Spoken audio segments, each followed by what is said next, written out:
you've got questions, we've got answers, and we have the man to answer them, Jeffrey Levine of Ask the Hammer. Welcome back to another episode, Jeffrey. Great to be back with you, Bob, and looking forward to another question. So here in my inbox, I've got this question. It goes like this. I have a small 403B plan at a former employer. Can I roll that into my traditional IRA? The short answer is absolutely. A 403B is a type of qualified plan, provided your employer, if you separated from service, you would have access to that money generally, and you should be able to roll that over. Now, in general, there's going to be a couple of options for you. For instance, you will be eligible to just take the money to you and then, write a check to your new IRA.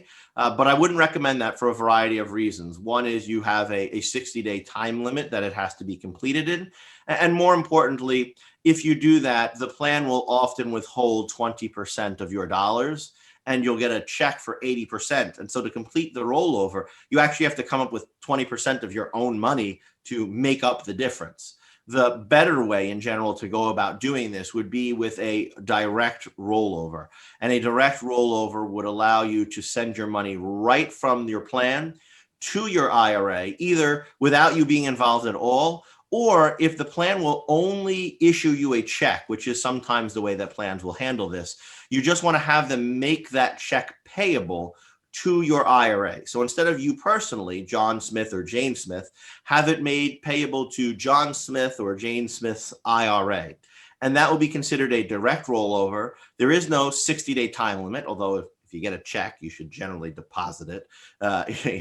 Don't sit around waiting forever, but there is no time limit. And more importantly, there will be no mandatory withholding. So that is generally the better way to go. And likely most, if not all, of your balance in the 403B can be rolled over. There are some exceptions to that. For instance, we're into 2021 now, and we're back with RMDs this year. A required minimum distribution cannot be rolled over. So if you are 72 or older this year, you will need to subtract that RMD, or actually take your RMD from the plan first and then potentially roll over any of the remaining balance. But I suspect that that's not applicable here.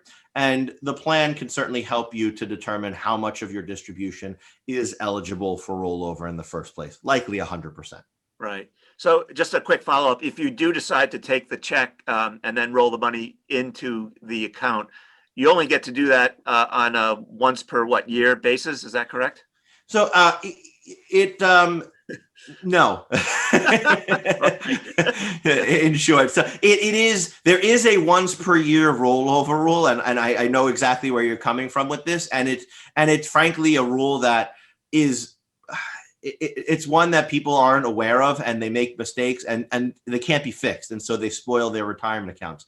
However, the once per year rollover rule technically only applies to IRA or Roth IRA to Roth IRA rollovers only. So if you're going from a IRA, let's say, to a plan, or potentially even from like in this particular case, from a plan to an IRA, the once per year rollover rule actually doesn't apply to this particular transaction. But you still have to deal with the 60-day time limit. You still have to deal with the mandatory withholding, et cetera. So there's still reasons to do the direct rollover that are very strong. But in this particular instance, the once per year rollover rule is actually not a factor.